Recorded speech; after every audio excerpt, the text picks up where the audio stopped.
नमस्कार, अपना भारत न्यूज 9 में आप सभी का स्वागत है।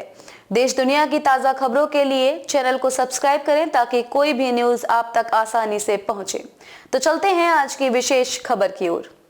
सपा में फूट विधानसभा चुनाव में ही अखिलेश मनोज के रिश्तों में पड़ गई थी दरार, तब भी भाजपा से बड़ी थी करीबियां। राजनीतिक पकड़, समीकरण साधने में माहिर, मतदाताओं की नब्ज टटोलने में पारंगत ऊंचाहार से विधायक डॉक्टर मनोज पांडे राजनीतिक रूप से बेहद समृद्ध हैं, खासकर ब्राह्मण मतदाताओं में।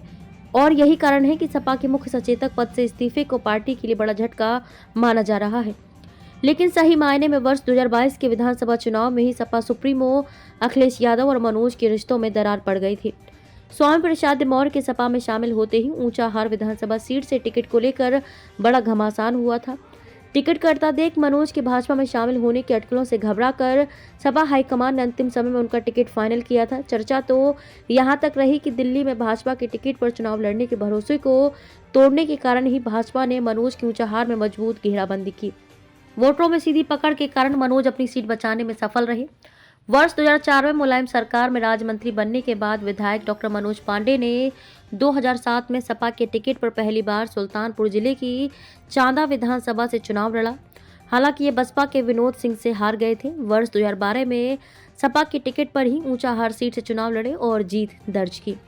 2017 में भी पूर्व मंत्री स्वामी प्रसाद मौर्य के बेटे उत्कृष्ट मौर्य को चुनाव में करारी शिकस्त दी। 2022 के विधानसभा चुनाव से पहले ही स्वामी प्रसाद मौर्य भाजपा छोड़ सपा में शामिल हुए और ऊंचाहार सीट से बेटे के टिकट को लेकर अड़ गए। मनोज ने भी सीट छोड़ने से इनकार कर दिया। टिकट को लेकर लंबा घमासान चला। पहली बार भाजपा से बने थे नगर पालिका अध्यक्ष। भाई राकेश पांडे की हत्या के बाद मनोज पांडे राजनीतिक विरासत को संभालने के लिए मैदान में उतरे। वर्ष 2000 में भाजपा की टिकट पर नगर पालिका रायबरेली के अध्यक्ष का चुनाव लड़े और जीते। हालांकि वर्ष 2004 में वे सपा में शामिल हो गए, उन्हें राज्य मंत्री भी बनाया गया।